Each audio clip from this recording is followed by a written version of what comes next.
fair to say that never before in the history of corporate life have companies been this involved with the health, well-being and lives generally of their staff.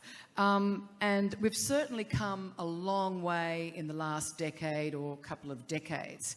So can you characterise a little bit this whole journey that the corporate world has been on between health and safety and what we've got now? Every company should start having in mind the diversity of the groups we have in the company and give them the platforms to make their voice heard and to sometimes even over-communicate. I mean, for instance, we have Oracle Women's Leadership Group that is extremely active. The more active they are, the more they communicate the progress, the more volunteers they have working in that group. The diversity of the companies, it's even more interesting to be considered to make the company the great place to work for. We have to create an environment where companies like myself and people like myself and my colleagues allow and enable and empower women to do what they need to do to lead a life, whether it's commitments or elsewhere. So coming and going as they please. So for example, if a given company has Tuesday, Wednesday, Thursday in the office, but someone has a school issue or to take their child to the doctor on a Wednesday afternoon, please do. Another point is that we should hire for cultural add and not for cultural fit.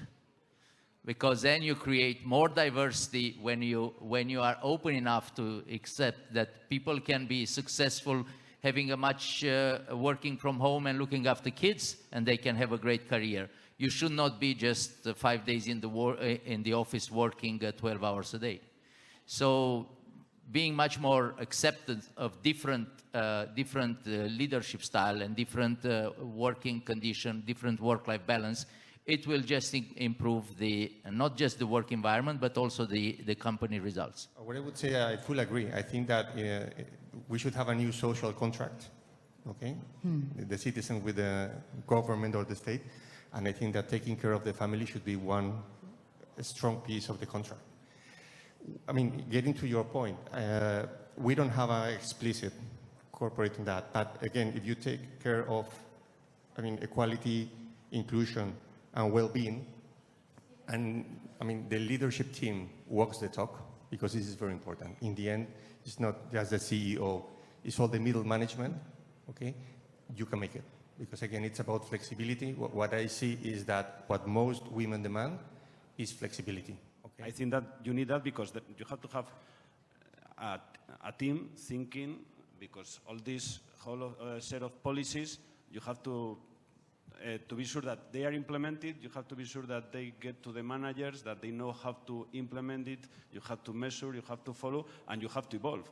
Because as we have said during the whole conversation, needs change and situation change, and even people that you are enrolling in the company are different one year to another year. So if you don't have somebody that is all the time thinking about that, you're not going to have a wellness policy that managers can take profit of that to have people committed.